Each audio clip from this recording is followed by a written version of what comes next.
J'ai dû m'adapter en cette période de confinement pour réaliser mes interviews à distance. Veuillez excuser la qualité du son. J'ai décidé de continuer à vous proposer des épisodes sur le design et l'art pour vous apporter un peu d'évasion en cette période de crise. Je laisse le choix à mes invités de réagir ou non sur ce sujet d'actualité qui nous concerne tous. Je tiens à saluer toutes les initiatives personnelles des artistes et des designers qui se mobilisent pour sensibiliser, informer et rassurer les citoyens face à l'évolution de l'épidémie du coronavirus. Dans ces moments compliqués, restons solidaires. Bonjour à tous, je suis Reha Bouhlis et vous écoutez Designer Marocain, un podcast dans lequel je discute avec des artistes, architectes, artisans et designers, tous ceux qui participent à la renommée du design marocain. Avec mes invités, on parle de leur parcours, de leurs sources d'inspiration, de leurs projets, tout en décryptant ensemble la situation du design au Maroc. L'objectif, apporter une dose d'inspiration et de motivation pour les idées et projets créatifs marocains. Pensez à vous abonner sur SoundCloud ou Apple Podcast pour ne pas louper un épisode et n'hésitez pas à me suivre sur Instagram où je suis le plus active, @designermarocain au pluriel. J'ai eu l'honneur et le plaisir de recevoir dans cet épisode Ralia Sebti, la cofondatrice de Heitmanos. Athlète de haut niveau, entrepreneur et membre de haut comité administratif, Ralia a été décrite comme une femme à la main de fer dans un gant de velours. Une reine du zélige organisée, méthodique, dure et exigeante, mais pour moi, elle a surtout été une rencontre fabuleuse. Une mentor, une femme passionnée par son métier, qui a l'envie de réussir et de développer son entreprise familiale, sa tribu, comme elle la surnomme, main dans la main avec son mari, Sofer Bennani. Elle abordera dans cet épisode la vie de l'entreprise de plus de 25 ans déjà, et la réussite de l'alliage du savoir-faire ancestral et de l'innovation. Elle nous parlera de l'importance de l'export dans le développement du chiffre d'affaires et de la notoriété internationale du Zlige Heitmanos. Elle nous confiera aussi la démarche et les inspirations artistiques de son mari Sofer, ainsi que les projets à venir de Heitmanos, notamment dans le digital. Pour finir, elle nous apportera des conseils sur la création d'une entreprise au Maroc, les organismes et institutions à contacter et les aides mises en place par l'État. Forte d'une solide expérience entrepreneuriale, Ralia a été une invitée pleine de ressources et j'espère qu'elle vous inspirera autant qu'elle m'a inspirée. Je ne vous en dis pas plus et je vous souhaite une très bonne écoute. Bonjour Ralia, je suis très ravie et très honorée de t'avoir sur le podcast de Designer Marocain. Bonjour Léa, je suis très honorée d'être invitée aujourd'hui. Alors, on va faire un petit saut dans le temps, un saut dans les années 80-90. Je sais que tu pratiquais du coup le ski alpin de compétition tout en faisant tes études de commerce international. Quel métier tu rêvais de faire à l'époque? Est-ce que tu voulais emprunter une carrière sportive? De quoi tu rêvais exactement? Écoute, c'est une très bonne question. Je pense que là, je me souviens d'un jour où j'avais dit à mon père, est-ce que c'est normal que j'arrive pas à me projeter à plus d'1 an ou 2? Parce que c'était quelque chose qui m'angoissait. Je pensais que j'étais pas normale. Le rêve que j'avais, c'était plutôt des rêves à 24 mois. Et quand j'étais à l'époque où je faisais de la compétition de ski, donc j'étais dans l'équipe nationale de ski marocain et on préparait les Jeux Olympiques d'Albertville. Et il se trouve que les Jeux Olympiques de Lillehammer devaient avoir lieu 2 ans plus tard à peine. C'était une histoire de calendrier. Donc du coup, moi, oui, le sport, le ski, c'était quelque chose de très important à l'époque et toujours maintenant, mais différemment. Et donc, effectivement, je voulais garder cette intensité d'entraînement, cette intensité d'implication dans le sport à haut niveau, tout au moins à horizon 2 ans. J'étais déjà mariée parce que je me suis mariée en 90, donc je faisais un peu tout en même temps. Donc, je me disais bien que j'allais peut-être quand même pas aller plus loin que ça, mais en tout cas, horizon 2 ans, oui, je voulais faire les JO de Lillehammer, ça c'est sûr. Est-ce que tu as occupé une activité salariée avant de commencer à entreprendre? Tout à fait. Quand je suis rentrée définitivement au Maroc en 92, donc juste après les Jeux, donc je sortais des Jeux d'Albertville, j'ai travaillé dans une entreprise où j'étais un peu directrice commerciale. C'était pas une très grosse boîte, on vendait du papier. Alors, c'était des papiers techniques. Je faisais la tournée de tout le Maroc. Je faisais la tournée des imprimeurs.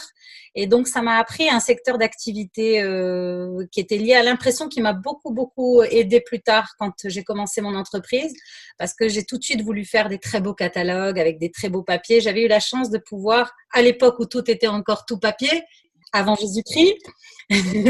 Donc, oui, j'ai travaillé comme salariée dans une entreprise où je vendais des papiers techniques. Et c'était au Maroc ou en Oui, France? oui, à Casa, D'accord. pendant environ un peu moins de 2 ans, parce que à quel moment j'ai quitté? C'était une entreprise, voilà, j'ai voulu démissionner parce que ça m'intéressait moins. Et en attendant de trouver un nouveau job, mon premier enfant avait quelques mois, mon fils aîné avait 6 mois, et j'avais dit à mon mari, écoute, le temps que je trouve un deuxième boulot, je peux t'aider un petit peu. Lui, il était en train de monter son atelier de céramique. Il venait d'importer les fours. Et c'était compliqué parce qu'il devait en même temps apprendre il devait lancer les fours, démarrer les fours, en même temps gérer les factures, fournisseurs, payer les fournisseurs. Il s'embrouillait un petit peu à tout faire. Et comme je suis assez organisée, assez méthodique, un peu nazie sur les bords, je lui ai dit, écoute, je vais t'aider je vais t'aider à ranger tes documents, à mettre de l'ordre un peu dans tes papiers. Et puis, je devais faire ça 2-3 mois. Okay. 25 ans plus tard, je range toujours ces papiers. Ah, donc du coup, tu me fais une superbe transition. Comment est née l'idée d'entreprendre avec ton mari? Donc j'imagine que ça a été progressif finalement. Exactement, ça n'a pas été vraiment quelque chose de prémédité au sens viens, on va monter ça, etc. Lui, sa passion, c'était la céramique. Moi, je sortais d'un master en business et en exportation. J'avais fait un master en technique d'exportation. Donc, automatiquement, quand il a commencé à vouloir fabriquer ses céramiques, parce qu'au départ, on fabriquait pas du zélige tout de suite. On n'a pas fabriqué du zélige tout de suite. Les 2 premières années, on a touché un peu à toutes les céramiques. On faisait de la vaisselle avec une pâte importée, mais on faisait des techniques de peinture à la main avec les peintres de Fès. On a fait des carreaux à l'ancienne, ce qu'on appelait les azulejos avec les peintres marocains. C'est-à-dire qu'on essayait déjà d'innover, de prendre des techniques ancestrales, de les mélanger. Il y avait beaucoup de choses où on essayait de mélanger les trucs andalous avec les peintres marocains, les motifs. Donc, on a fait ça jusqu'en 97 en fait, puisqu'on a commencé en 95-96.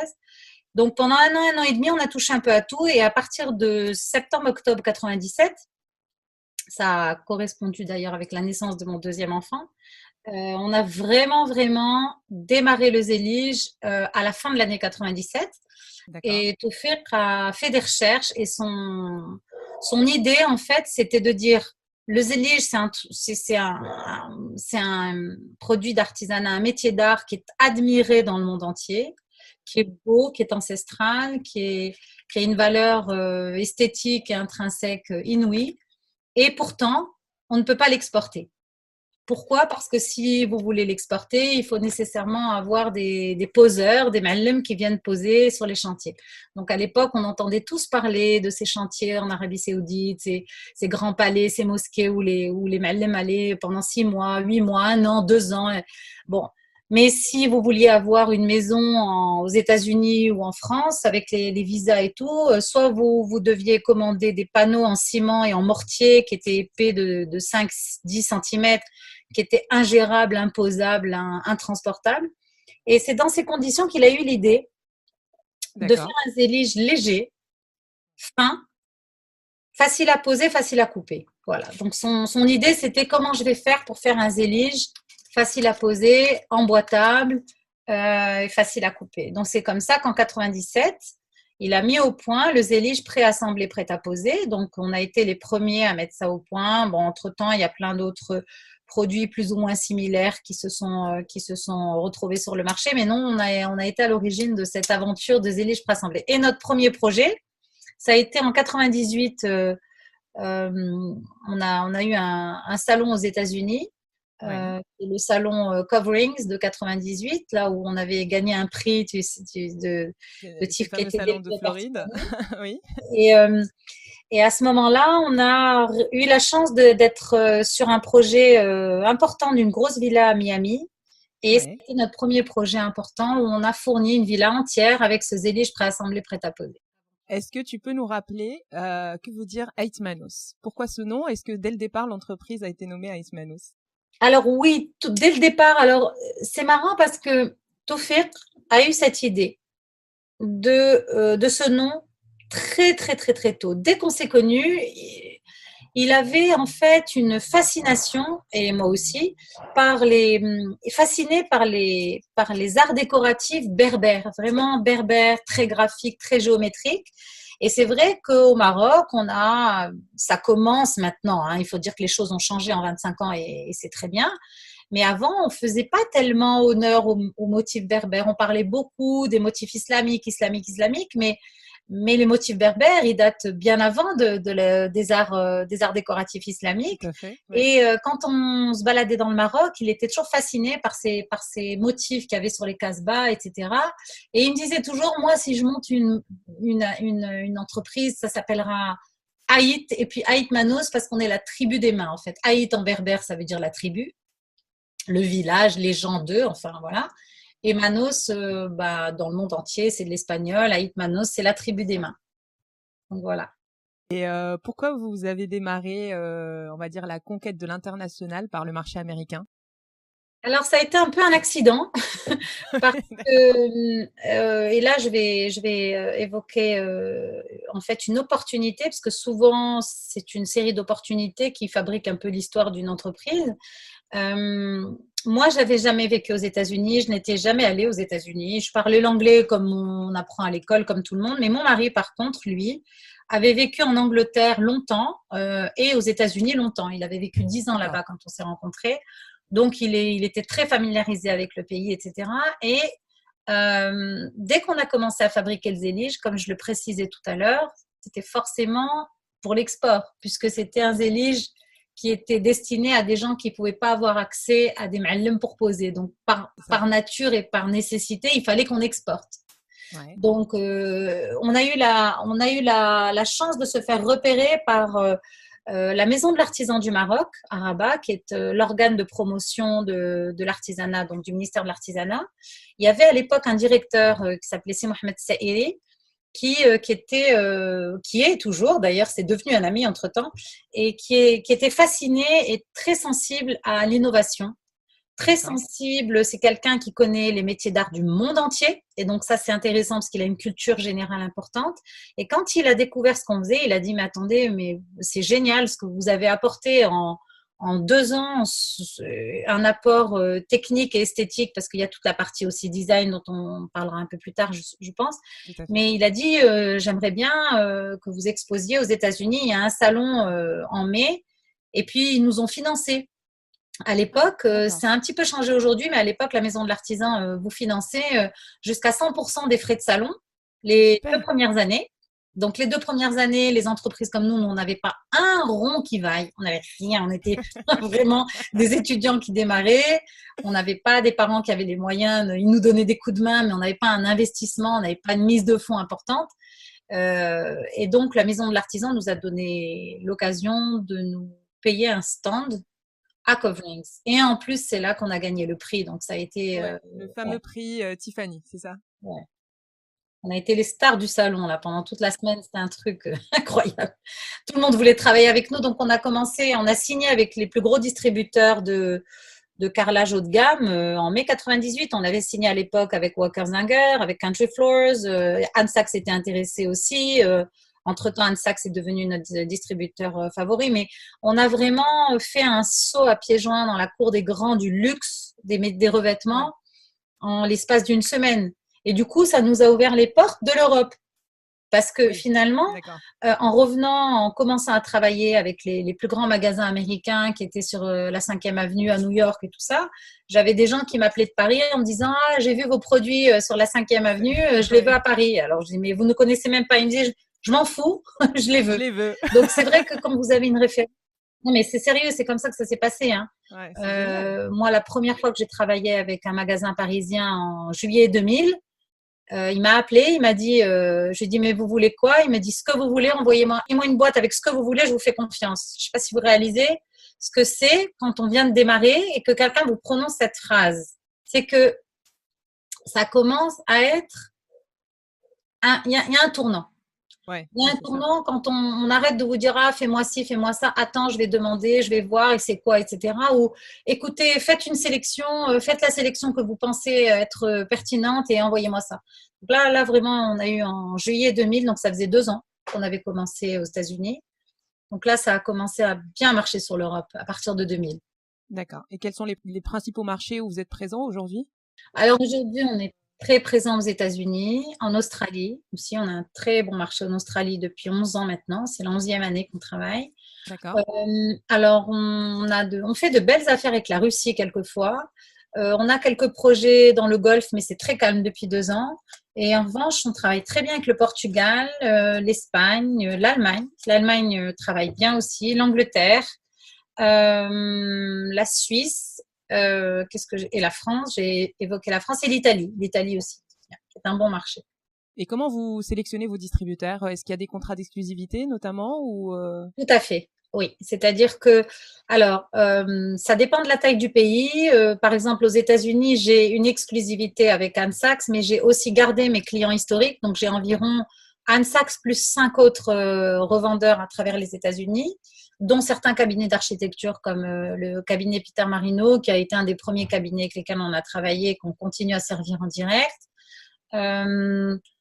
Pour d'autres pays plus petits, par exemple en France, on a plutôt des exclusivités, j'allais dire, on fait des découpages, on essaye de négocier avec le client un découpage intelligent de la région. Donc, c'est un peu au cas par cas. On essaye de faire en sorte que notre client soit content. On n'est pas non plus obsédé par les… Par contre, la partie de l'exclusivité sur laquelle on ne négocie pas, c'est qu'on doit être les seuls élige à être présent dans le magasin. Le client ne peut pas distribuer plusieurs marques différentes. Ça, par contre, ça, c'est impératif. Et sinon, pour l'exclusivité régionale, on voit en fonction de là où le client a envie qu'on protège, on le protège. Par contre, quand on protège, on protège. On respecte beaucoup nos clients. Alors, le Zlige Hetmanus, c'est un Zlige pour tous et pour tous les espaces. Peux-tu nous rappeler un peu les différents projets sur lesquels vous intervenez? Absolument. Donc, le Zélige, d'abord, c'est pour ceux qui nous écoutent et qui sont souvent, qui se questionnent sur la manière de le prescrire. Le Zélige peut se poser où on veut. C'est-à-dire, ça peut être une crédence de cuisine, une douche à l'italienne, un bac de douche, un plan de travail dans une salle de bain, une piscine, une fontaine, des élévations dans des salons, des terrasses, des sols de terrasse, partout. Alors effectivement, nous, on le conseille plus pour du résidentiel, parce que le Zélige, comme toutes les terres cuites, ce sont des carreaux qui patinent avec le temps, les émaux commencent à patiner, donc c'est pas que ça se casse, mais ça patine. Et justement, plus c'est patiné, plus c'est beau. Les Zéliges qu'on voit au Palais Berilla, qui ont des siècles et des siècles, on va pas les changer parce qu'ils sont usés, ils sont pas usés, ils sont patinés. Pas la même chose. Donc ça, c'est pour les applications du Zélige. Donc nous, par exemple, quand on l'exporte, on conseille toujours à nos clients de le réserver pour des espaces résidentiels. Et pourtant, on a de nombreux clients qui cherchent cet effet patine et qui vont le mettre exprès dans un hall d'entrée d'hôtel, dans un hall d'entrée de restaurant, tout en sachant très bien qu'au bout de 2-3 ans, ça va patiner. Donc ça, c'est pour les applications. Sur les projets qu'on réalise, bon, en 25 ans, on en a réalisé beaucoup, mais c'est vrai qu'il y en a certains qui retiennent un peu notre fierté, peut-être. Ça ne veut pas dire qu'il y en a… Il y en a d'autres qui sont peut-être moins connus, moins prestigieux, mais qui comportent une créativité, un degré d'implication des personnes avec qui on travaille qui sont tout aussi importants pour nous. Mais au niveau du prestige, c'est sûr qu'on a réalisé la grande piscine du Royal Mansour à Marrakech, qui est non seulement un hôtel prestigieux, mais pas seulement. C'est que le projet en lui-même était très intéressant parce que la piscine est très grande et qu'on avait créé une couleur spéciale pour cette piscine-là. Donc, à plusieurs égards, ça a été un travail de créativité où on a créé une nouvelle couleur. Et en céramique, c'est pas simple pour les céramistes qui nous écoutent. La céramique, c'est pas une recette de pâtisserie que je vais faire en 5 minutes. Ce sont des mois et des mois de stabilisation, de cycle de cuisson, etc. Et puis, le chantier a été un challenge parce qu'on a dû travailler dans des conditions de délai extrêmement courts et franchement, ça s'est super bien passé. Ça a été un plaisir de A à Z, malgré les difficultés. Ensuite, on a fait… Alors, il y a un deuxième projet qu'on a réalisé l'année dernière qui est un casino à Macao, mais un truc mais d'une ambition mais rare. Tant au niveau de la quantité de surface de Zélige que le client voulait, c'était des Chinois qui, donc c'est MGM, hein, c'est les casinos MGM. toutes les suites de l'hôtel, le casino et les grandes suites de l'hôtel devaient être réalisées en zélige. Ils avaient même un ascenseur extérieur tout vitré qui devait être en zélige au sol jusqu'aux élévations. D'une ambition dingue, et on a travaillé dans des conditions techniques pour lesquelles je vais pas rentrer dans les détails, mais pour les designers, c'est très intéressant parce que on travaille maintenant avec des supports de construction qui nous permettent de faire de l'ultra léger et de vendre des panneaux déjà préassemblés de 2,50 m par 1,40 m. Donc en fait, c'est du prêt à monter alors que c'est tout fait à la main. Mais si on peut faire le maximum de travail en atelier, le préassemblage, le conditionnement, on est outillé maintenant avec nos 70 personnes on a des stations de travail qui permettent d'aller très haut en sophistication. C'est-à-dire qu'on se dit, le client, il peut faire des choses très, très, très ambitieuses parce que nous, on assure en fait un maximum de responsabilité. Sinon, dernièrement, le projet, j'allais dire très glamour, parce qu'il faut quand même des projets glamour. On a fait un restaurant à Seattle dans la tour Amazon, dans les sphères d'Amazon. Génial. C'est le Wilmot's Ghost, qui est en plus donc non seulement un restaurant très connu, très branché, etc., mais l'architecte que j'ai rencontré à Seattle a fait du rose poudré, c'est-à-dire tout est en rose poudré de petites danseuses en 5-5. Donc le restaurant est tout rose, en zélige de 5-5 rose poudré avec beaucoup d'accessoires gold et rose gold. C'est vraiment voilà, le projet le plus glamour qu'on ait réalisé, c'est celui-là. Après, il y en a d'autres, plein de projets. Ça vous est arrivé de refuser un projet? Oui, oui. C'est quoi les raisons principales? La principale raison, il y a 2 raisons qui peuvent me pousser à refuser un projet. Premièrement, c'est les exigences de délai. On se laisse jamais coller une pression de délai, alors qu'il y a d'autres ateliers qui pourraient dire nous oui, nous on peut le faire dans ces délais-là. Nous, la précipitation dans les métiers d'art, ça ne marche pas. Le temps, et là, ces périodes de confinement, je pense qu'il y a beaucoup de gens qui ont pris conscience que le temps, en fait, est-ce qu'on avait un peu perdu cette notion il fallait tout faire vite, il faut accepter tout de tout le monde. Non, nous, on n'a jamais fait comme ça parce que justement, on est dans un métier où le temps n'est pas élastique. Moi, quand je fais sécher des éliges, ils doivent sécher à l'air libre. Je ne peux pas accélérer le processus de séchage plus que la nature. Pourquoi? Parce que si on le fait sécher en balançant un air chaud, les terres vont se contracter et ça doit sécher à l'air libre. Et donc, si c'est 3 jours, c'est 3 jours. Si c'est 12 jours. Et ça si peut pas aller plus vite. Voilà, s'il met à pleuvoir et qu'il fait humide, ben, c'est 3 jours de plus. Donc c'est très intéressant de voir qu'en fait, c'est le temps qui nous impose un peu notre rythme. Donc ça, c'est la raison pour laquelle je peux refuser un projet. La deuxième raison, c'est le respect des autres artisans. Par exemple, il nous arrive donc on nous demande de venir terminer un projet que d'autres ma'allem ont commencé pour des raisons diverses et variées, mésententes, etc. Ça, on le fait pas. Par respect du ma'allem précédent, on vient pas en donneur de leçons dire le ma'allem d'avant il a fait de la merde, etc. On dit aux gens démerdez-vous. Hein. Voilà, vous les avez choisis. Vous voir le premier jour, c'est tout. Donc on ne fait pas les pompiers. On n'est pas pompiers, on est zéligeurs. Exactement. Alors, il y a une réelle dimension artistique et créative dans vos éliges. Quel est le rôle de Taoufik en tant que, justement, designer, directeur artistique? Quelle est sa démarche? Alors, Taoufik Benani, qui est mon mari, lui, il a complètement un profil créatif. C'est-à-dire qu'il est extrêmement discret, donc beaucoup de gens ne savent pas beaucoup comment ça se passe chez nous, le processus de créativité. Et comme je vous le disais l'autre jour quand vous m'avez téléphoné, c'est lui qui devrait être en train de parler. Mais non, il ne viendra pas parler. Mais non. Donc, Taoufik, lui, il a un profil, il a une passion pour le dessin, les arts décoratifs et pour la céramique en général depuis très jeune. C'est-à-dire quand il était étudiant, les cours du soir qu'il prenait, c'était des cours de céramique.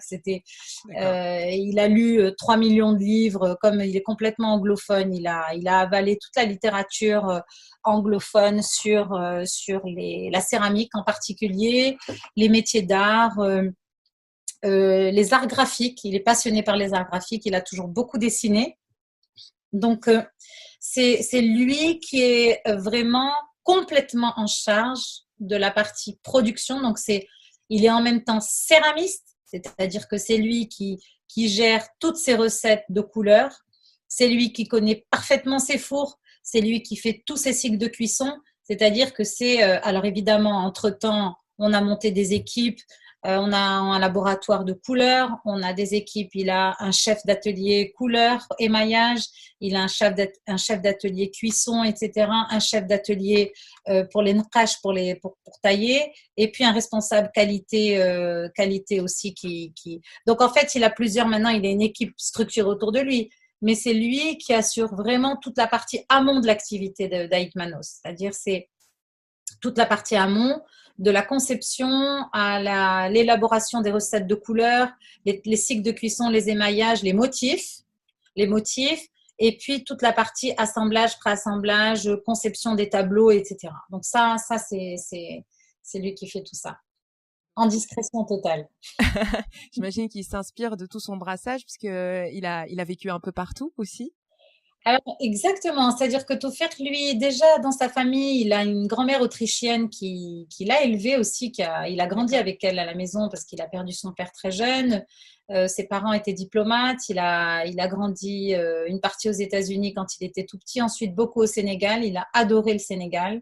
D'accord. Ensuite, il a vécu en Belgique, ensuite en Angleterre, aux États-Unis, donc effectivement, ils ont beaucoup voyagé, il a vu beaucoup de musées, il a passé sa vie dans les musées, il a une très grande culture esthétique, vraiment, il est très sensible à beaucoup de choses. Voilà, c'est Taufik qui va faire les bouquets de fleurs à la maison, il a vraiment un sens esthétique d'ailleurs que je suis contente parce qu'il a quand même transmis beaucoup ça aux enfants. Donc, c'est vraiment inné chez lui. Il y a une partie innée, une partie acquise. Donc oui, ils ont des racines autrichiennes, marocaines, et puis sa mère est angéroise, elle est très ouverte sur l'international. Donc voilà, donc ils ont un brassage très, très mélangé dans leur famille. Et qui l'inspire dans sa démarche de création, j'imagine. Oui, ça alimente beaucoup sa démarche création et puis il est tout le temps en train de réfléchir à des nouvelles techniques, à des nouvelles couleurs. Là, par exemple, on a mis 1 an et demi, presque 2 ans à mettre au point un émail hors 18 carats et un émail platine. Donc, vous pouvez avoir des éliges or maintenant incrustés dans vos salles de bain. Donc, c'est une troisième cuisson, c'est assez sophistiqué, voilà, ça demande beaucoup de minutie parce que c'est là, par exemple, pour travailler un émail or et au milligramme de chez milligramme près. Donc, on est dans des techniques de couleur et d'émaillage qui sont sensiblement différentes à ce qu'on a fait jusqu'à présent. Donc, c'est très intéressant parce qu'il y a toujours des trucs nouveaux qu'on essaye de faire. Donc, au-delà de l'innovation même que vous avez apportée dans les années 90, aujourd'hui, vous continuez à innover, que ce soit dans les matériaux, dans la couleur. Voilà, c'est vraiment une sorte d'innovation continue à apporter aux Zlige pour continuer à percer un peu dans l'export et dans le marché international. Exactement, c'est-à-dire que ce qu'on est vraiment notre philosophie, c'est innover tout en respectant la technique ancestrale. Chez nous, tout est fait à la main. On taille à la main, on émaille à la main, on fait les galettes à la main, on continue de taper. C'est-à-dire qu'en fait, quand vous décortiquez, d'ailleurs, on a le label Zlige Artisanat du Maroc, et ça, pour avoir le label Zlige Artisanat du Maroc du ministère, vous êtes contrôlé et audité par des équipes qui viennent voir Zlige Fassi. Le Zlige Fassi, c'est la terre de Fès, c'est la manière de travailler la terre avec les pieds dans des serriges. Donc, pourquoi avec les pieds? Parce que justement, ça permet d'avoir ensuite une pâte qui reste un peu dans l'imperfection quand vous faites vos galettes. Donc, ensuite, on fait nos galettes à la main, toujours avec les formes. On a fait des films maintenant que vous pouvez regarder sur YouTube, sur tout notre process de production. Donc, on fait tout à la main et on a rajouté des étapes de production qui nous permettent de justement exprimer ces sens de l'innovation. Par exemple, en Zlige, vous avez, si vous regardez bien le Zlige, vous avez comme dans beaucoup de céramiques, vous avez le problème de la chaux. La chaux, c'est un parasite de la céramique qui vient apporter, qui fait des trous dans les surfaces, qui parfois dort, comme on dit, la chaux, elle dort. Et puis, dès que vous installez vos carreaux, tac, un coup d'humidité, la chaux se réveille, pac, 3 semaines après, vous avez un trou d'1 centimètre de diamètre sur votre zélige. Ah, mais le ma'allem, il m'a mal travaillé. Non, le jour où il l'a installé, le ma'allem, le carreau, il était bien. C'est pas de la faute d'une crèche. Donc, c'est des problèmes qui sont ancestraux. Ben, si on peut les régler, on les règle. Après, ça veut pas dire que le zélige, il va perdre de son imperfection. C'est-à-dire que nous, on estime que dans le fait main, il y a un seuil de tolérance de l'imperfection qui est, j'allais dire, c'est comme un curseur que vous déplacez. Ça, j'accepte pas. Je veux pas un zélige uniforme pistolet. Il y a des gens qui font des zéliges au pistolet et taillés à la machine aujourd'hui. Exactement. Okay. Et le ministère, d'ailleurs, lance des campagnes pour pouvoir retirer l'utilisation du mot zélige. Vous pouvez faire ce que vous voulez dans la vie, sauf que vous devez respecter le vocabulaire. Il ne faut pas, voilà, les appellations d'origine. Il y a des pays qui sont mieux organisés que d'autres. Nous, on est en train de le faire petit à petit. Mais nous, on respecte vraiment le fait main de A à Z et on rajoute des petites étapes, on élimine les points de chaux, on élimine les impuretés. Mais le zélige, il reste inégal quand les surfaces sont pas planes, elles sont comme ça, inégales. Quand vous mettez un éclairage à fleurs comme ça, vous voyez les différentes formes. Ça reste un matériau extraordinaire. Ben oui, c'est ce qui fait sa beauté, son authenticité. C'est ça, hein, le fait main. Oui. Vous avez fait beaucoup de collaborations, notamment avec Marim Morabet, Noémie Création et Eric Gisard. Est-ce qu'il y a d'autres collaborations que vous avez fait avec des designers, des artistes nationaux et internationaux? Alors, c'est-à-dire que chaque fois qu'on a collaboré, ça a été un processus, c'est une implication de part et d'autre. Hein. C'est un travail important.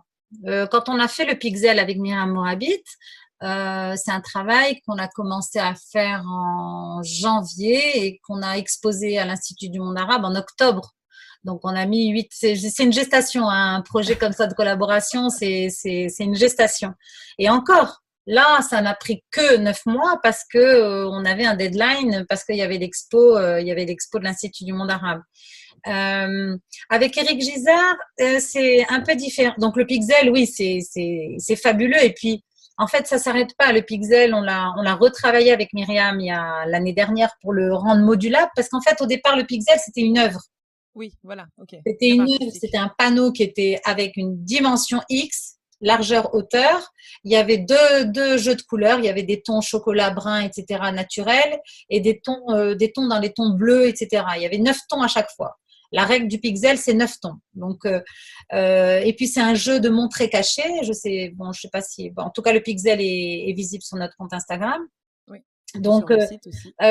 On a fait en sorte qu'il soit modulable. C'est-à-dire qu'aujourd'hui, si vous voulez avoir du Pixel sur un mur de 20 mètres par 15, eh ben, on a trouvé, Myriam et Toufer, ils ont trouvé un moyen de le moduler, de pouvoir rajouter des sections. Ça a été un travail vraiment intéressant parce que finalement, on est vraiment rentré dans le cœur du design pur. Le cœur du design, c'est de faire en sorte que la complexité de la conception ne se voit pas quand c'est réalisé. Pour moi, qui ne suis pas une designer, quand je vois quelque chose qui est super et qui me paraît simple, alors que je sais parfaitement c'est parce que c'est réussi. Voilà. Dès que ça commence à être compliqué, etc., c'est que non, c'est que le pari n'est pas gagné. Donc là, le Pixel, on l'a retravaillé. C'est une réussite parce que du coup, maintenant, on peut l'exporter. Donc, on a un système. C'est quoi une collaboration avec un designer? C'est qu'au fond, après, l'œuvre vit sa vie et qu'il y a des royalties et que chacun gagne sa vie et que l'œuvre vive et qu'aujourd'hui, on me demande du Pixel dans d'autres tons de couleurs. Donc, on l'a travaillé. Maintenant, on a six assemblages de tons. On a fait des tons rose-rouge, on a fait des tons verts, on a fait plein de tons qu'on a déclinés à partir de là. Donc, une œuvre, elle vit après. Moi, c'est ça, en fait, que je trouve bien dans les collaborations qui vivent. C'est que là, on a réussi quelque chose. Quand ça continue à faire une boule de neige qui grossit. Avec Eric Gisard, c'est en même temps une collaboration structurelle, vu que Eric Gisard est un designer parisien, il est français. Donc, on travaille avec lui sur des projets, on est prescrit sur des projets. Donc, il réalise des rénovations d'hôtels, des maisons privées, etc., sur lesquelles il utilise du zélige. Et puis là, il a souhaité créer des motifs qui sont… Il est très, très talentueux. Moi, j'adore travailler avec Eric, c'est devenu un ami aussi. Et il a créé cette collection Mirage et Sahara qui sont en fait d'une grande modernité. Et en fait, c'est en même temps moderne et en même temps, c'est fait avec des formats de zillige qui sont assez classiques, puisqu'il y a il y a des losanges, des Des triangles et des losanges, oui, carrés. c'est Donc, vrai. quand on regarde, on se dit, mais c'est pas compliqué, mais la manière dont il a joué avec les couleurs et la géométrie des trucs est très intéressante. Alors, Noémie, c'est un projet de Zélie Queen. Le Zélie Queen, c'est le bijou en zélige. Ça a été plus pour s'amuser parce que c'est un bijou en zélige, c'est un accessoire, donc ça, c'était sympa. Voilà. Donc maintenant, pour d'autres collaborations, oui, on est souvent sollicité par des designers, mais c'est vrai que c'est très chronophage. C'est très chronophage. Et à Hitmanos, comme on est une grosse PME de 75 personnes, j'allais dire, sans vouloir être donneur de leçons, mais on n'a pas le temps de s'amuser. Vous voyez, je ne sais pas comment vous Oui, parce que dire. en fait, c'est un processus long. Un Ça demande du processus. travail, beaucoup d'échanges pendant plusieurs mois et avec tous les travaux que vous faites en parallèle, c'est vrai que c'est assez complexe. Mais c'est quelque chose qu'on souhaite développer de toute manière. Donc, D'accord. on a des propositions qu'on étudie actuellement. Il y en a même avec des designers marocains. Et aujourd'hui, c'est vrai que le temps alloué à cette activité, ça demande du Un peu long. sacrifice. Comme on a beaucoup de projets, puisqu'on a le e-shop, on a beaucoup de projets en même temps. Et pour le e-shop, on crée Et là, on est très intéressé s'il y a des designers qui sont intéressés par ça. On voudrait faire des collaborations pour faire des objets en zélige pour notre e-shop. Ben voilà, il y a un bon appel à participation. Tout designer qui veut participer à une belle collaboration avec Heitmanos, c'est maintenant. On attend des idées. Quelle est la place des artisans, des Melmin dans Heitmanos? Quel est leur champ d'action? Ah, alors on a plusieurs. Vous savez que dans le zélige, déjà, il y a plusieurs spécialités. Vous avez toute la partie amont, donc le ma'allem qui travaille les terres crues. Qui travaillent vraiment les terres en amont de l'activité. Souvent, ce sont des savoir-faire qui sont moins connus parce qu'un peu moins, j'allais dire, un peu moins photogéniques, parce qu'aujourd'hui, la plupart des gens qui s'intéressent aux éliges, ils pensent au nqash, ils pensent à celui qui taille la mosaïque. Or, Ouais. en zélige, j'ai beaucoup d'admiration pour mes nqash, et d'ailleurs, on a les meilleurs du Maroc, donc du monde. Mais il n'y a pas que les nqash dans le zélige. Vous avez les gens qui travaillent la terre, vous avez les personnes qui font ce qu'on appelle frash, l'assemblage à l'envers quand ils posent à l'envers et qu'il faut avoir tout le motif en tête, etc. Alors leur champ d'action, d'abord, la seule chose, c'est que quand un malem arrive chez nous avec son savoir-faire qu'il a de longue date, il a une petite phase d'adaptation parce que comme je vous disais tout à l'heure, on a des manières de travailler chez Hitmanos qui ont un peu normées, comme on a rajouté des étapes de production, donc il y a un petit temps d'adaptation, mais très souvent ils s'épanouissent bien. On a très très très peu de mobilité, on réussit à garder nos ma'allem chez nous. Voilà, parce que après ça devient une grande famille. Et voilà. Ils sont au cœur de notre processus. Mais sur 75, on n'a pas 75 ma'allem. Pensez bien, déjà on a l'équipe administrative, on est 12. Et puis, on a aussi environ une 30-35 ouvriers vraiment voilà, les emballages, tout ce qui concerne l'export, parce qu'on est quand même une PME qui exporte, donc on a quand même pas mal de choses à faire dans un atelier. Et dans les ma'almines, voilà, il y a il y a plusieurs catégories de ma'almines. D'accord. Et est-ce que tu peux nous expliquer de façon plutôt simple quelles sont les étapes de création d'un zlige? Alors, les étapes de création d'un zélige, elles peuvent varier suivant quand c'est une demande sur mesure. Par exemple, si j'ai une demande sur mesure, à ce moment-là, je vais étudier la demande du client, faire des dessins. Donc, il y a un gros travail en amont de dessin, de sketch, il y a un échange va-et-vient avec le client pour voir si c'est faisable. D'abord parce que quelquefois, il y a des gens qui pensent qu'on peut faire un peu tout et n'importe quoi. Or, le zélige, ça répond à des règles. On ne peut pas tailler n'importe quel type de pièce. Par exemple, le zélige, c'est un carreau au départ qui fait un peu plus de 10 par 10. Donc, par exemple, je ne peux pas tailler une pièce de mosaïque qui fasse 15-15 parce que la pièce de départ, donc déjà, il y a des règles en fait à respecter. Donc, il y a déjà un dialogue qui doit s'établir entre la personne qui veut sa commande sur mesure et nous, que ce soit un designer, un architecte ou un client final. Ensuite, donc, ça passe par une phase de dessin. Donc, il y a toute la phase de dessin. On a un département architecture aussi, donc il y a aussi toute la partie plan pour pouvoir prévoir les calpinages, etc. Donc, on fait des calculs. Ensuite, au niveau du zélige, on travaille beaucoup avec des gabarits qui nous permettent en fait de pouvoir… Parce qu'en fait, le zélige est fait à la main. Donc, vous avez des imperfections. En revanche, quand vous avez un chantier, si vous êtes architecte, si vous avez 1 mètre par 1 mètre et que vous avez travaillé votre motif, ben, il faut qu'il rentre dans le mètre par 1 mètre. Donc, en fait, vous, quand vous voyez le mur à la fin, vous dites, ouais, c'est super bien posé. Oui, mais ça veut dire qu'à un certain moment, il y a un malem qui a respecté les dimensions. Donc, pour pouvoir respecter vraiment les dimensions, surtout que nous, on travaille à l'export, donc il y a un travail d'adaptation du malem. Il y a quand même des contraintes, on va dire, de respect de dimension, de respect des standards aussi internationaux, parce que nous, on travaille à 100% à l'exportation ou 90% à l'exportation. Donc, quand vous envoyez un square foot aux États-Unis, il faut que ça fasse un square foot. Il ne faut pas que ça fasse 1,3 square foot et puis la plaque d'après, un peu moins de 1 square foot. Donc, ça, c'est les premières étapes.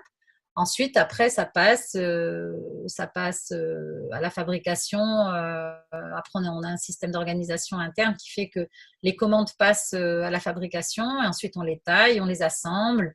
Après, il y a la partie emballage, etc. Ok. Et où se situent vos ateliers? Donc à Casablanca? Alors, on a 2 sites de production. On a le site historique qui est à Casablanca, boulevard de la Résistance, tout au début du boulevard de la Résistance, à côté de Benjdia et du Palais Royal. Ouais. Et on a un autre atelier qu'on a depuis 10 ans maintenant et qui est à Mediouna, qui est environ à 15-18 km de l'atelier. Et là, on a toute la partie amont de l'activité, le travail des terres, la cuisson des biscuits. C'est là qu'on a les fours. On a presque tous les fours là-haut, à Mediouna. Alors, Aitmanos a été très précurseur dans le digital. Il y a eu un site vitrine déjà en 96. Je crois qu'on a été les premiers Marocains à avoir un site web. Donc, tu as cru, comme pour l'export, tu as eu le petit truc qui fait que tu t'es lancé aussi dedans très, très tôt. Pourquoi l'e-shop n'a vu le jour que récemment, on va dire il y a 4 ans, si je me trompe pas, 4 ou 5 ans? C'est une très bonne question. Et effectivement, le zélige à Aitmanos, c'est pas un produit fini. Ouais. C'est pas un produit fini. Donc, tu as besoin d'avoir un architecte d'abord qui va le prescrire, ensuite il faut l'exporter, ensuite il faut le poser, il y a des poseurs qui doivent poser ça, etc. Donc, un site de e-commerce, il faut déjà avoir des produits finis avant de suivre. Enfin, en tout cas, c'est mieux. Parce que bon, tu peux vendre du carrelage sur les sites web, mais on n'est pas Point P, on s'appelle pas Point P ou Carrefour. Donc, ça, c'est la première raison, parce qu'on n'avait pas de produits finis. Quand on a commencé à s'amuser, à faire les Ellie Queen, etc., on s'est dit, tiens, et si on faisait… Donc, un petit peu avant les Ellie Queen, on avait fait des cadres en zélige qu'on vend très bien d'ailleurs. C'est marrant parce que ça, c'est un produit qu'on avait mis au point il y a longtemps. J'avais recruté une jeune femme très sympa en 2014. Et un jour, il discutait avec Toufir comme ça et Toufir a dit, je rêve de faire des cadres, et elle a pris le projet en main et tous les deux, ils ont créé cette collection de cadres qu'on a commencé, et ce sont des cadres en zélige qu'on vend beaucoup pour les cadeaux de société. Voilà, en fait, c'est comme une tranche de Maroc que vous pouvez avoir encadrée sur votre mur. Alors, ceux qui, à l'étranger, peuvent pas offrir une cuisine entière ou une piscine ou une fontaine en zélige ou un palais à leur famille, ils peuvent offrir un cadre. Il est emballé dans un très beau coffret type… voilà. Donc ça, on s'est dit, tiens, on a les carreaux, on a les cadres, on a les Ellie Queen, et si on constituait une petite collection sympa? Donc, on a recruté un chef de projet. Et donc, en fait, le site de e-commerce, le e-shop n'a pu arriver qu'une fois qu'on avait une petite collection consistante qui puisse être commercialisable. Alors, deuxième raison, euh, elle est technique, toute bête. C'est-à-dire qu'il y a jusqu'à il y a 2 ans, d'ailleurs aujourd'hui encore, il y a des jeunes créateurs qui m'appellent et qui me disent mais comment vous arrivez à vous en sortir sur votre e-shop? Nous, on n'arrive pas, notre e-shop il marche pas et ceci et cela. Parce que toute la partie, j'allais dire, back-office technique du e-commerce au Maroc, c'est pas encore très fluide. Ouais, Donc, c'est vrai. par exemple, nous, on a créé notre site de e-commerce il y a 2 ans et on a monté une filiale en France et notre site est hébergé en France. C'est-à-dire que c'est un site, et évidemment, c'est d'une facilité, d'une fluidité totale. Donc, je peux comprendre que les gens ici ont des problèmes que nous, on n'a pas. Ouais, Ils ont des problèmes, on va dire, techniques que nous, on n'a pas du tout. à ça, il faut aussi rajouter d'autres problématiques financières, acquisition de trafic, plus toute la partie logistique dans cet e-commerce. Et c'est vrai que beaucoup de designers se disent, moi, je préfère, soit je suis pas à l'aise avec toutes ces démarches-là et je préfère vendre mes produits ailleurs parce que c'est Ou plus alors, simple. aujourd'hui, il y a des gens qui vous proposent des plateformes. Exactement, toutes faites d'ailleurs. Il y a le Shopify, avec Shopify, WordPress aujourd'hui.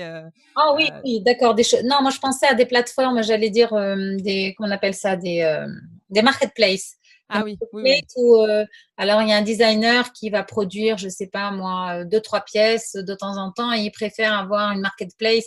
C'est aussi une solution intermédiaire, mais c'est vrai que les marketplaces sont souvent comment dire, des outils qui margent énorme, qui prennent des marges très fortes, des commissions, mais léonines. Mm. Donc, en ce moment, on n'a pas encore vraiment, c'est en train de se construire, c'est-à-dire que le paysage du e-commerce est en train de se construire. Il n'est pas simple du tout pour les jeunes qui démarrent. Je comprends. Est-ce que tu as des projets à venir que tu aimerais partager avec nous? Oui, bien sûr, on a beaucoup de projets. D'ailleurs, on a une collection qui est prête, qui doit sortir sur le e-shop bientôt.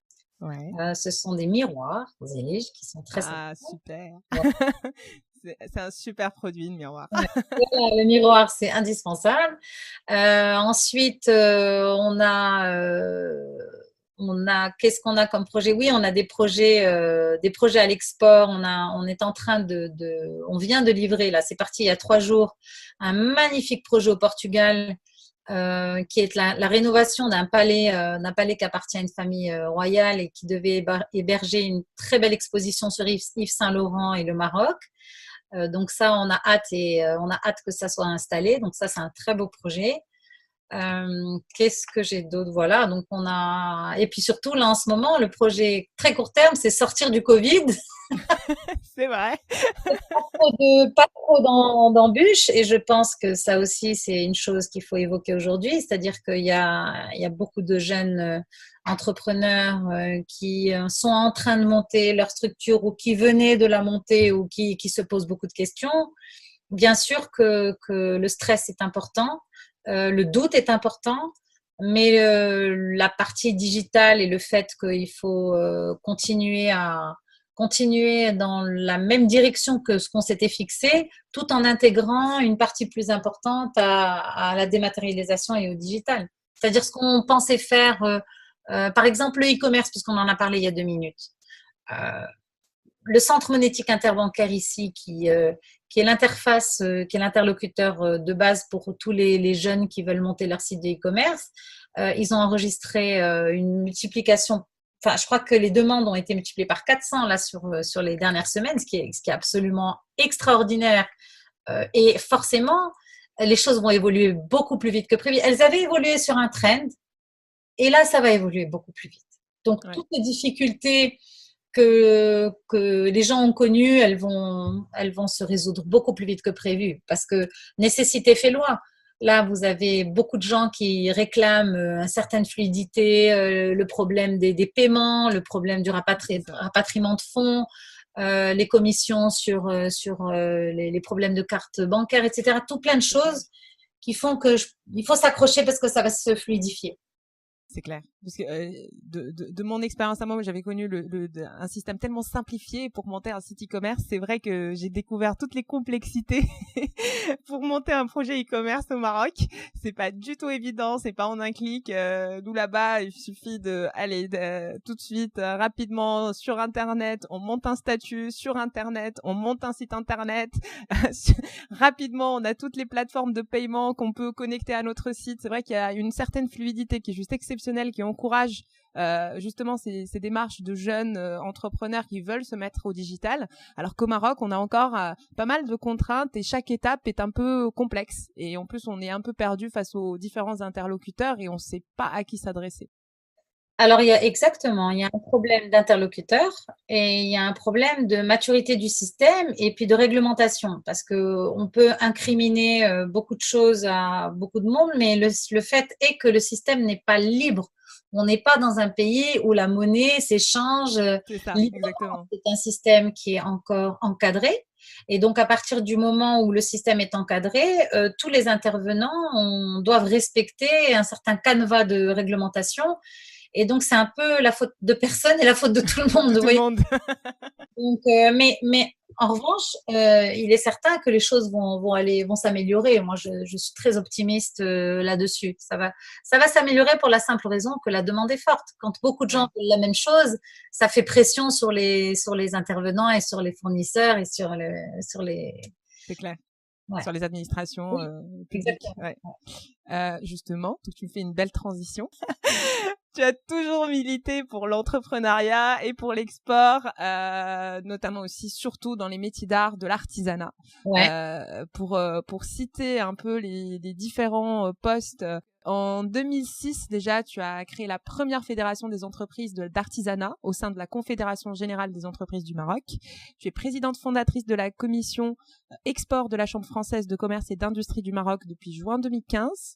Tu as été fondatrice du club de l'International Maroc, donc c'est un réseau de personnalités d'affaires opérant sur le continent africain.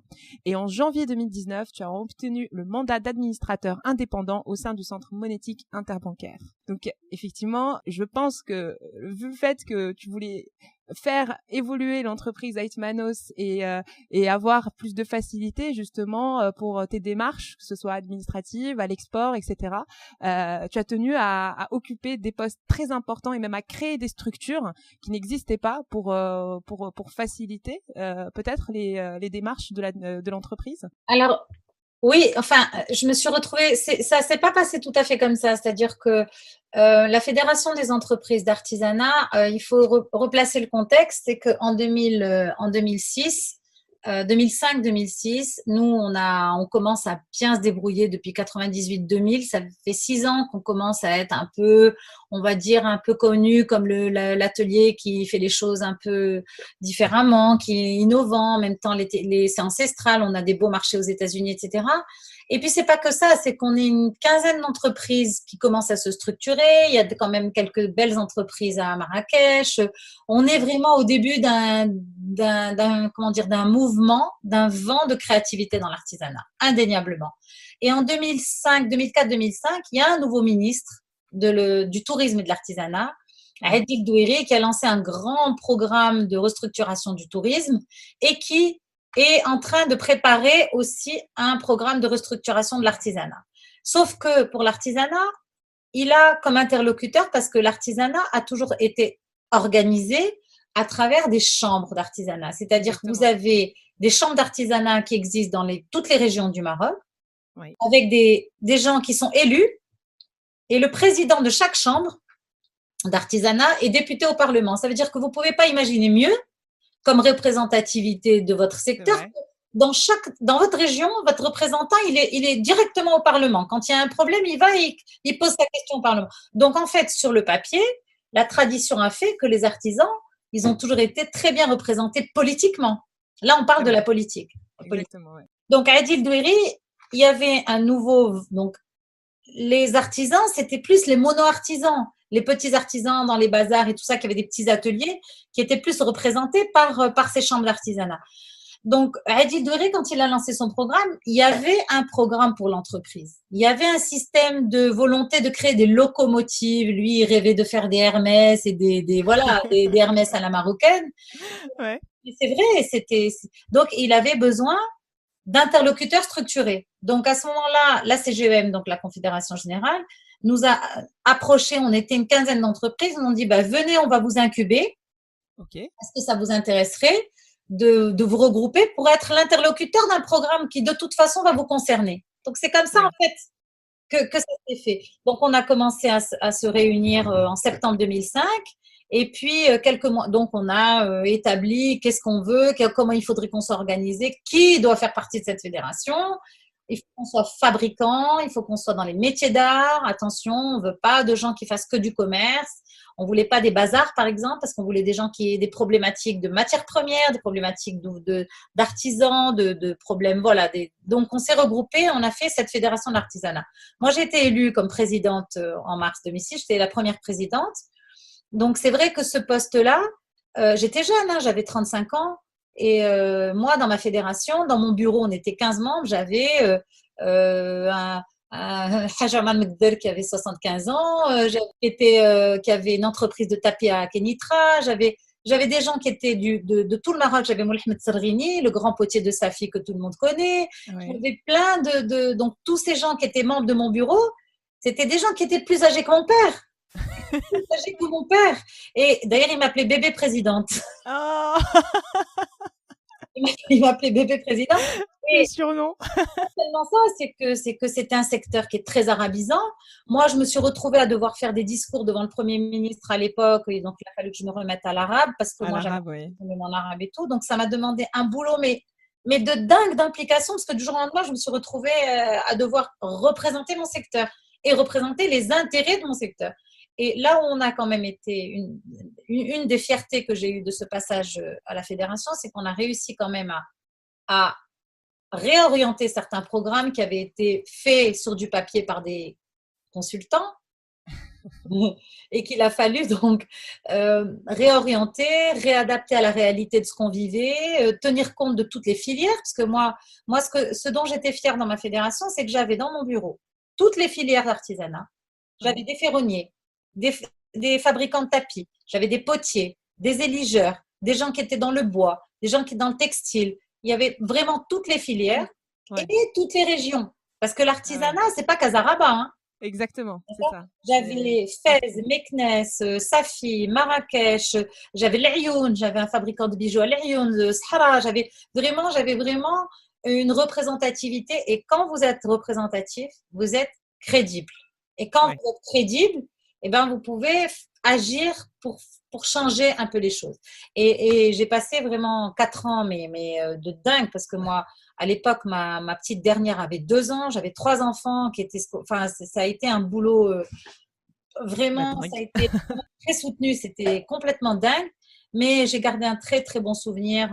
Et la fédération évidemment existe toujours. Elle est présidée. Je suis toujours membre du bureau, donc voilà, on est toujours impliqué. Il y a toujours des actions qui sont faites. On a eu une réunion avec la ministre il y a une semaine sur les difficultés du secteur. Et j'encourage tous ceux qui se prévalent d'être dans l'artisanat et qui remplissent les critères, parce qu'on a des critères pour pouvoir adhérer, de venir adhérer avec nous à la Fédération de l'artisanat, parce que c'est un groupement d'intérêts, quel qu'il soit. On n'est pas dans le meilleur des mondes possibles, mais on a un groupement d'intérêts qui défend les intérêts de chacun. On essaye d'impacter un peu les décisions au niveau du ministère et de la maison d'artisan. Et tu sens que ça bouge? Non, c'est jamais assez dynamique et c'est pour ça qu'on s'implique. Si jamais je le sentais dynamique, j'irais faire autre chose. Donc il y a encore beaucoup de choses à faire en fait. Beaucoup de choses à faire. Il y a des millions de choses à faire. Mais bon, il faut toujours commencer d'abord par ce qui est réaliste et réalisable. Moi, j'ai eu la chance de commencer l'activité associative en 99-2000 par quelqu'un que tu n'as probablement pas connu parce que tu es très jeune. Il s'appelait Abdrahim Harouchi, Ouais. qui était médecin et qui avait créé une association qui s'appelait AFARC. Moi, j'ai commencé mon associatif en 2000. Et c'était quoi? C'était civisme, environnement, développement. Et il D'accord. me disait, et j'adorais ce monsieur parce que il m'a appris à structurer les projets associatifs. Il faut que ce soit réaliste et réalisable. D'accord? On n'est pas là pour construire des choses improbables. On est là pour mener des projets réalistes et réalisables. Et dans l'artisanat, on a signé un contrat programme en 2007 devant Sa Majesté. C'est moi qui ai signé, donc je me rappelle bien ce que j'ai signé. Et franchement, de temps en temps, quand on discute avec le ministère, la maison de l'artisan, on leur dit, mais on ne demande rien de plus que ce qui a été signé en 2007. Oui, oui, Il oui. suffit de réouvrir le document, de le mettre à jour avec, soyons honnêtes, acceptons les chiffres tels qu'ils sont. On a été mauvais, on a été mauvais. Mais pour pouvoir restructurer quelque chose et s'améliorer, il faut être honnête. On n'a pas été bon là. Il y a beaucoup de créativité. Aujourd'hui, quand on regarde le paysage, il y a des choses très positives. Il y a une vivacité créative incroyable. C'est Les vrai. jeunes semblent ne pas avoir trop de problèmes pour accéder à la matière première. Le ministère a fait un travail d'appui à la production important. Les gens qui font du bijou maintenant, on ne se rend pas compte, mais ceux qui travaillent le bijou, il y a 15 ans, il y avait des problèmes d'accès à la qualité, le problème de ceux qui font du tapis, il y avait des problèmes d'accès aux laines, au traitement des laines. C'est Il y a vrai. des tas C'est de vrai. problèmes qui ont été résolus. Donc, il ne faut pas être négatif. Mais il y a encore beaucoup de choses à faire. Notamment, tu as évoqué tout à l'heure la question du e-commerce. Il est impératif de fluidifier cette histoire-là au plus De vite. bouger. Oui. Au plus vite. Il y a la question aussi qui est liée, il y a plein, il y a la question qui est liée aussi au statut de l'artisanat, il y a les appellations d'origine, il y a le respect des appellations pour se protéger les uns des autres. Il y a Exactement. aussi, il y a beaucoup de designers qui se plaignent de la copie. Oui, Des gens c'est se vrai. plaignent du problème de la copie. Il faut que l'OMPIC joue un rôle peut-être plus actif sur la protection Oui, sensibiliser aussi un peu les jeunes, parce que c'est vrai qu'il y a beaucoup de jeunes que j'ai interviewés qui sont même un peu, qui n'ont même pas protégé leur marque, et qui pensent, en fait, qui n'y pensent même pas encore, qui sont perdus entre les différents statuts. Est-ce qu'ils se mettent en auto-entrepreneur? Ils n'ont pas de statut d'artiste. Est-ce qu'ils créent une SARL? En fait, on a l'impression que c'est faut pas mélanger les problèmes, d'accord? Il y exactement. a des problèmes qui sont liés à la structuration j'allais dire, de son modèle économique. Oui, Et la dernière fois, finalement, comment tu veux gagner de l'argent? exactement.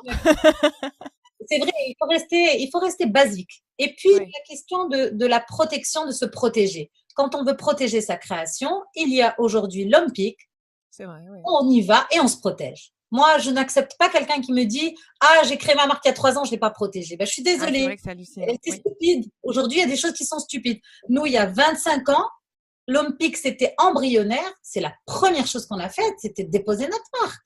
Et puis, Ouais. à l'époque, on pouvait même pas, il n'y avait même pas un bureau, on ne pouvait même pas y aller. On avait donc aujourd'hui, quand on crée quelque chose, on le protège. On le Et protège. ensuite, on discute avec les autres. On ne vient pas pleurer après parce qu'on a été copié, parce que j'ai été copié, mais je n'avais pas déposé. Bah, tant pis pour Ben toi. voilà, Il y a un moment où on est dans un monde qui, c'est pas les bisounours. Il c'est faut vrai. se protéger. Quand on nous donne des outils pour nous protéger, ben, il faut les utiliser. Ensuite, pour choisir son modèle économique, c'est une autre question. Aujourd'hui, il y a un statut d'auto-entrepreneur qui n'existait pas il y a quelques années. Moi, j'encourage ce statut-là parce il a le mérite déjà d'être un début. Vous pouvez très bien, nous, quand on a démarré notre affaire il y a 25 ans, mon mari s'était mis ce qu'on appelait, à l'époque, on appelait ça une affaire personnelle. D'accord. Ça équivaut aujourd'hui au statut d'auto-entrepreneur. Son affaire, elle s'appelait Toufir Bnani à Itmanos. Donc, eh ben, on a travaillé comme ça, le temps de se structurer. Après, quand on a commencé à faire un chiffre d'affaires plus sérieux, on est passé à la SARL parce que ça nous permettait d'avoir. Voilà. Après, on n'est pas obligé d'atteindre un modèle parfait le premier jour. Il faut démarrer. On peut très bien se mettre en entrepreneur au début, surtout quand on est dans la créativité. Après, quand on veut faire du négoce, c'est autre chose. Quand on veut faire que du négoce, ben c'est un peu autre chose. Et puis aujourd'hui, il y a des conseillers qui peuvent. Puis il y a énormément d'informations disponibles sur le web. Il y a 25 ans, il fallait. Il n'y en avait pas. Non, mais c'est très simple. Il fallait prendre sa voiture, aller à Rabat et dire je fais comment. Mais j'étais obligée. Moi, je me rappelle quand je suis allée à Rabat et que j'ai demandé mon numéro d'exportateur. Est-ce que quelqu'un sait qu'il faut un numéro d'exportateur aujourd'hui? Et voilà, donc on est allé, voilà, la douane m'avait dit qu'il faut un numéro d'exportateur, et ben on est allé à Rabat, on a frappé à la porte du ministère qui donnait ça du commerce extérieur, et on a demandé notre numéro. Il faut être un peu débrouillard quand même, hein. C'est pas parce Oui, que ouais, voilà. on peut pas tout résoudre assis sur sa chaise à C'est questionner clair. le web. Il faut un peu bouger ses fesses. C'est vrai, c'est vrai. Et du coup, qu'est-ce que tu recommanderais justement à des petites TPE, PME sur quels organismes se tourner, plutôt public, plutôt privé? Est-ce que il y a des fonds d'investissement à recommander? Quel serait ton conseil? Alors, il y a plusieurs choses. Il y a les problématiques, j'allais dire, de statut et les problématiques de financement. Il ne faut pas tout mélanger. Les C'est problèmes de ça. statut, c'est-à-dire, comme on disait tout à l'heure, il y a le Centre régional d'investissement, les CRI, qui sont, moi je sais que quand il m'est arrivé, à un certain moment, quand je montais un projet pour l'artisanat, pour ma fédération, on voulait monter une zone d'activité d'artisanat Ouais. qui était listée au contrat programme. C'est encore un autre sujet que je et donc, je m'étais rapprochée des CRI parce qu'on cherchait des zones dans la région de Casablanca pour faire une zone pilote avec des ateliers de différentes tailles, etc. Mais les CRI sont des centres régionaux d'investissement. Il faut y aller, il faut essayer de se renseigner là-bas. Ils sont censés vous orienter pour créer votre entité en fonction de qui vous êtes. Il faut se bagarrer un petit peu et aller voir déjà les CRI, c'est déjà un bon début. Ensuite, pour le financement, c'est autre chose. Le financement, il peut avoir plusieurs formes. Ça peut être, souvent les jeunes oublient que la première source de financement, ça peut être sa famille. On peut aller Le réseau. voir un oncle, un ami, mais c'est vrai. Et Le réseau familial, c'est vrai, c'est vrai. bien sûr, on peut très bien dire, vous pouvez très bien demander, et je ne suis pas en train de dire qu'il faut emprunter de l'argent, je parle d'investissement, on est bien en train de parler d'investissement. Ensuite, il y a les banques, n'oublions pas que les banques, c'est vrai que les banques, il y a toujours ce problème de garantie, ils veulent toujours, pour vous prêter 100, il faut garantir 500. Ça, c'est la problématique de financement qui est récurrente. En revanche, il y a des programmes d'accompagnement du ministère. Je ne sais pas si vous avez entendu parler de Maroc PME. Ça, c'est quelque chose qui n'existait pas, moi, quand j'ai commencé. Aujourd'hui, moi, ce sont des programmes auxquels je fais appel. Maroc PME, c'est une structure qui permet de se faire accompagner pour des missions. Par exemple, je ne sais pas, moi, demain, je veux restructurer ma direction commerciale et ça coûte 200 000 dirhams. Eh bien, Maroc PME vous finance 80% et vous devez faire un apport de 20%. Donc ça, tout ça, c'est des programmes qui existent et qui, quelquefois, sont pas toujours très bien communiqués. Ensuite, je voulais aborder la question des fonds d'investissement que vous avez évoqué. Les fonds d'investissement, en tout cas, à mon époque, quand c'était la grande vague des fonds d'investissement dans tous les sens, ils n'étaient pas très intéressés par notre secteur d'activité. Pourquoi? Parce que c'est pas un secteur où la valeur augmente vite. D'accord. C'est-à-dire que les métiers d'art, d'ailleurs, je ne parle pas du tout du Maroc, là, je parle du monde entier. Quand vous regardez Général, oui. des groupes comme des groupes de luxe comme Hermès, tous les groupes italiens, français, etc., ils n'ont pas été valorisés en 5 ans. Ils sont valorisés sur 2 générations. Donc, il faut trouver des fonds d'investissement ou en tout cas des investisseurs qui ne sont pas intéressés par la rapidité de sortie, mais qui sont intéressés par la valeur luxe, c'est-à-dire pour compléter. Souvent, il y a des fonds d'investissement aujourd'hui qui veulent diversifier leur portefeuille et avoir j'allais dire, une entité, une très belle entité qui soit luxe, qui soit mignonne, qui valorise en fait le portefeuille entier. Et ça, moi, je pense qu'il faut apprendre à se vendre. Il faut apprendre à se vendre. Nous, on n'a pas fait appel à ce type de fonds d'investissement parce que pour des raisons, après, il y a des raisons variées où il y a des gens qui ont envie de se développer vite. Ouais. Et puis d'autres qui préfèrent prendre le temps et garder sa marque, quoi. Voilà, en fait, exactement, qui préfèrent garder la main sur leur marque. Après, ça, c'est une question de débat, voilà, je sais pas. Moi, je pense qu'avec 25 ans d'expérience, je suis bien contente d'avoir bien galéré pendant 25 ans et d'être propriétaire de ma marque parce que j'ai failli à plusieurs reprises, à 2 reprises en tout cas, failli être tentée, et c'est des processus de due diligence qui ont duré plusieurs mois, etc. Et quand je suis arrivée au bout de l'analyse, j'ai vu que c'était pas pour nous. C'était pas pour nous d'un point de vue humain, c'était pas pour nous sur un point de vue temps. L'espace-temps, on parlait tout à l'heure du temps dans l'artisanat, c'est une valeur au quotidien. On deal avec le temps. Et des fonds d'investissement qui vous disent demain il faut. Oui, vite. Je sais pas, ça m'a pas paru, en tout cas pour le moment. Après, il y a d'autres opportunités qui se présentent et qui nous offrent des chances de pouvoir, je sais pas, demain, un fonds d'investissement me propose une mise de fonds qui me permet d'avoir un très beau flagship à Milan ou ailleurs. Oui, je pense que je le ferai. Ça, ce sont des projets qui font partie, c'est des questions qui font partie de… Oui, qui se pose aujourd'hui pour le développement, ouais. Je comprends. C'est une question que je pose à tous mes invités. C'est vraiment un message de fin, un message d'encouragement.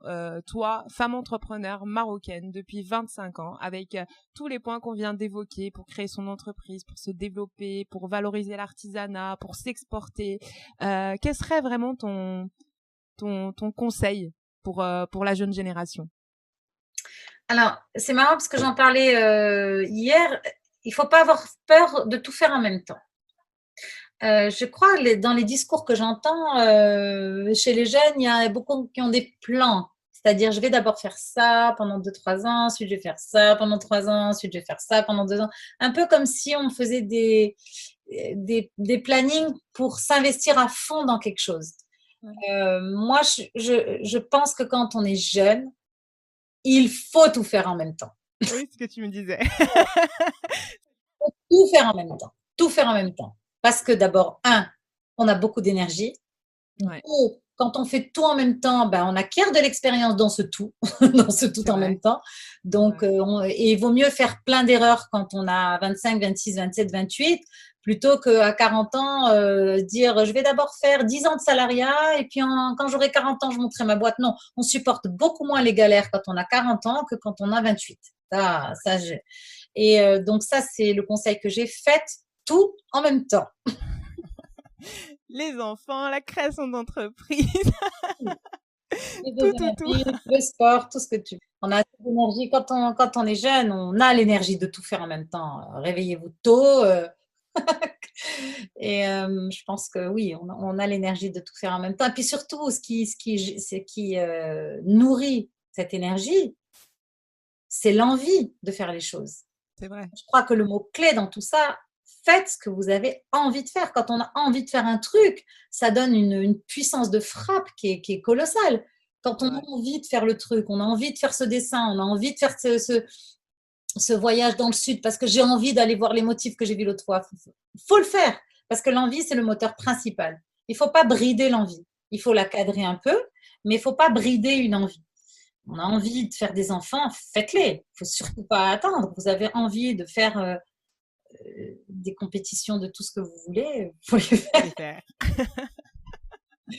Merci pour ce grand conseil. J'espère que pas mal de jeunes vont l'appliquer. Moi, en tout cas, je vais essayer de l'appliquer. Tout faire. Podcast, e-shop, maman, tout. On passe aux questions du tac au tac. Quel est ton secret pour jongler justement avec ta vie d'entrepreneur, de sportive, de membre de haut comité administratif, de maman? Comment tu arrives à… comment tu gères tout ça? Quel est ton secret? Ben, je sais pas, peut-être que c'est redondant, mais dès que j'ai envie de faire un truc, je le fais. Je trouve. Et moi, je pense que le temps est élastique. J'ai entendu une émission sur TEDx l'autre jour, c'était une femme, et c'est marrant parce qu'elle était triathlète aussi, et elle disait je vais vous démontrer comment le temps est élastique.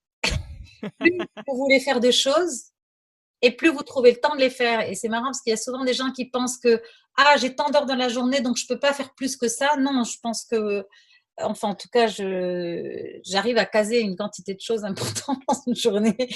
Bon, c'est vrai que je me lève tôt. Je me lève tôt. Ça, c'est sûr que mon grand-père disait le monde appartient à ceux qui se lèvent tôt.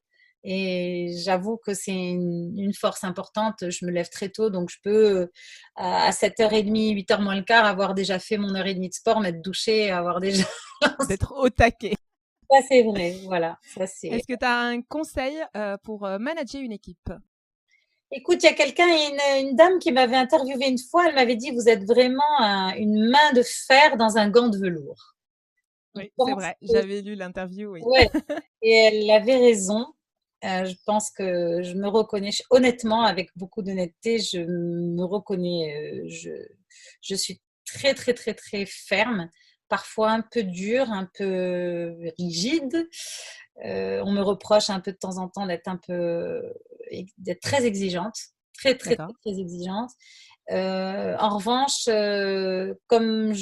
j'espère que ça se sent, mais je fais les choses avec beaucoup de passion. J'adore mon métier, j'adore ma marque et l'équipe avec laquelle je travaille, on a on a de très bonnes relations, très transparentes. Donc, c'est un peu comme une famille. Je suis en train de mener des entretiens de recrutement en ce moment et il y a une jeune femme qui me disait hier, on sent vraiment que c'est comme une famille chez vous. J'ai dit, c'est un super compliment parce que C'est c'est vraiment. exactement ça.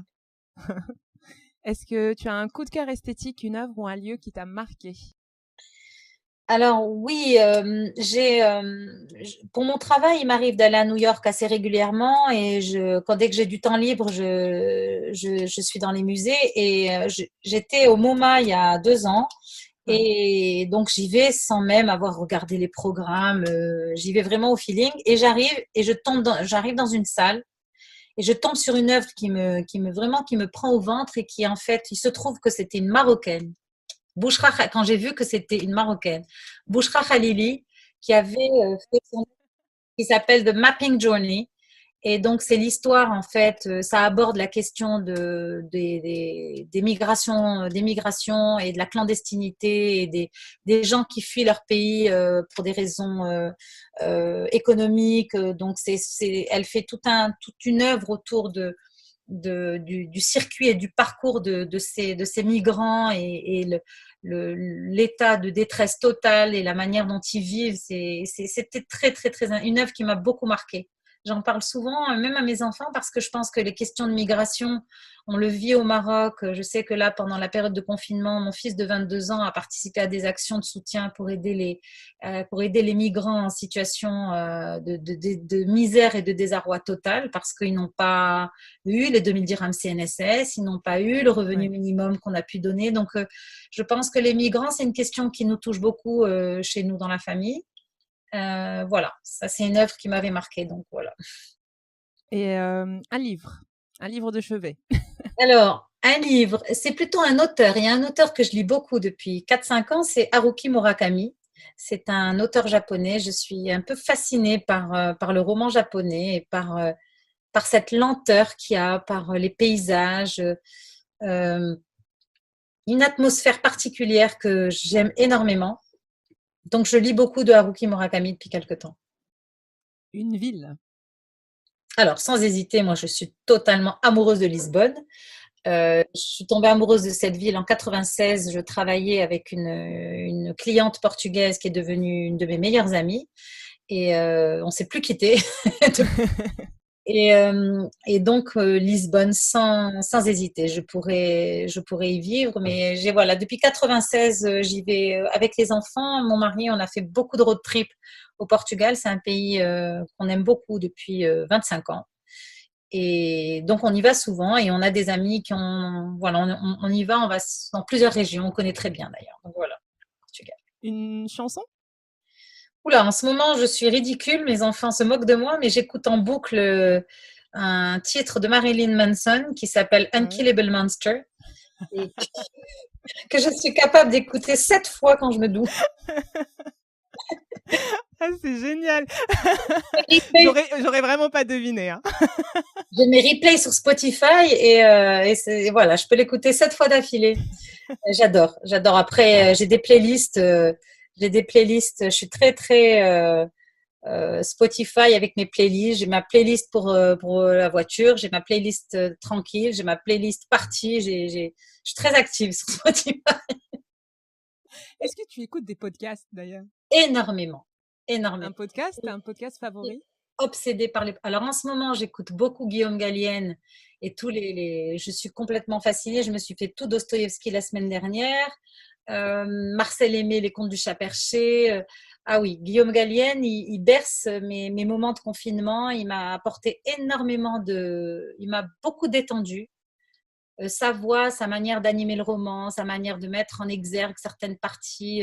Oui, je suis très podcast. J'écoute beaucoup Adèle Haenert et le, son podcast sur la philosophie. J'aime Ouais. beaucoup. À midi, avec les enfants, on écoutait un podcast sur l'histoire, là, comment ça s'appelait, sur une bibliothèque d'Alexandrie, et César et Cléopâtre, et comment ils étaient amoureux, et comment elle est morte en se faisant morte par un serpent venu. Vraiment, enfin, on est très podcast à la maison. Moi, je suis très podcast. Ok. Un film? Non, indéniablement, moi, c'est Pulp Fiction. Pulp Fiction, c'est mon film. C'est un film qui m'a marqué parce que je pense qu'il comporte un peu comme un cocktail. On y trouve la force, la prise de l'appétence du risque. Moi, je suis quelqu'un qui prend beaucoup de risques, beaucoup, des fois même un peu trop. Par exemple, quand je fais du ski alpin, je fais vraiment des choses parfois un peu dangereuses. Et puis, il comporte cette dimension de femme forte, de dérision. Moi, je n'aime pas la violence. Par exemple, je suis incapable de regarder. J'ai pas compris le truc Game of Thrones, par exemple. Voilà, il y a des choses comme ça, je rentre pas dedans et je me dis, j'ai un problème générationnel. Je suis pas rentrée dans Game of Thrones. Par contre, la dérision, le second degré, l'humour noir et tout ça, j'aime beaucoup. Donc Pulp Fiction, et puis attendez, Pulp Fiction, Uma Thurman quand même. Et puis j'ai appelé ma fille Uma hein, quand même. Je suis midinette à ce point. Hein. Où peut-on te suivre? Alors, on peut me suivre sur Instagram, Aitmanos Morocco pour ma marque. On est assez actif sur Pinterest aussi. Ouais. Facebook, Pinterest, Instagram. On a un très beau site de e-commerce, shop.hitmanos.com, où on peut acheter toutes nos collections. Voilà. Et le site vitrine à hitmanos.com, bien sûr. Donc ça, c'est pour me suivre. À qui tu aimerais passer le relais sur le podcast? Écoute, je pense souvent à elle. C'est une jeune femme que j'apprécie beaucoup. J'aime beaucoup sa manière de travailler. C'est une marque qui s'appelle New Tangier et elle s'appelle Kenza Benani. Et en fait, avant de la citer, j'ai vérifié sur tes podcasts, j'ai vu qu'elle n'avait pas encore été interviewée.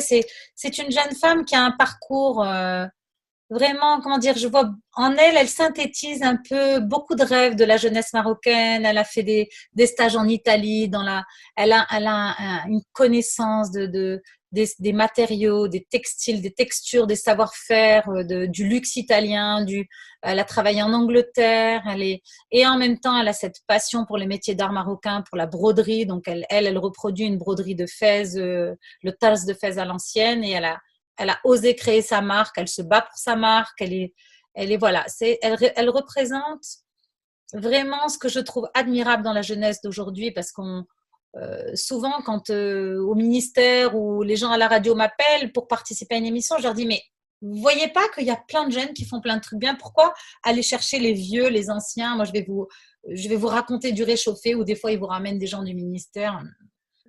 Il faut vraiment donner de la visibilité à ces jeunes. Ils ont plein de choses à dire, ils ont des parcours. En plus, ils sont arrivés dans une génération où le voyage est facile. Donc, ils font des stages en Italie, des stages en Angleterre. Après, ils vont à Hokkaido, Osaka, machin, au Japon. Ils font plein de trucs super. Moi, je trouve qu'il faut donner la parole, s'intéresser à ce que font ces jeunes. Il y en a d'autres, mais Kenza Binani de New Tanger, indéniablement. Avec plaisir. En tout cas, on arrive à la fin du podcast.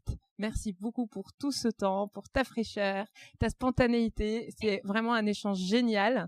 Je pense que, tu sais, je me suis toujours dit, je n'ai pas spécialement quelqu'un, on va dire une femme qui m'inspire et qui pourrait être une sorte de mentor un peu pour ma vie professionnelle. Et franchement, depuis notre premier échange, je me suis dit, ah ben, j'aurais comme ça, c'est en fait, je me suis dit, j'aimerais bien que Ralia Septi soit mon mentor. Eh ben, écoute, figure-toi que d'abord, ce serait avec non seulement un plaisir, mais un honneur, parce que vraiment, je trouve que le projet de designer marocain, c'est courageux, c'est patriote, c'est cultivé, c'est élégant, c'est sensible.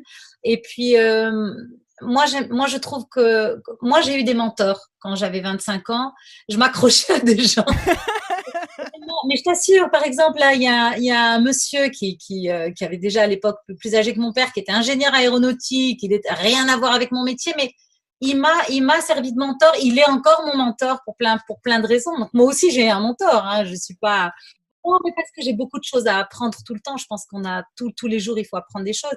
Et puis, j'ai fait partie d'un réseau de mentors qui s'appelle Those Who Inspire. Je ne sais pas si tu connais ce compte. Et donc, je joue le jeu avec eux. Donc, voilà, je suis prête à être un peu mentor de qui pourrait avoir l'intérêt de me demander. Donc, avec plaisir, je jouerai ce rôle. Merci beaucoup. Merci d'avoir suivi cette interview jusqu'au bout. Vous retrouverez toutes les notes de cet échange avec les références dans la description de l'épisode. Si le podcast vous plaît, n'hésitez pas à le noter sur votre plateforme d'écoute. C'est ce qui m'aide à bien le référencer et à le faire connaître. Parlez-en à votre réseau. Si vous avez des personnes à me recommander, je suis à l'écoute et ça me fera énormément plaisir. Vous pouvez également échanger avec moi sur le compte Instagram @designermarocain au pluriel. D'ici là, rendez-vous au prochain épisode.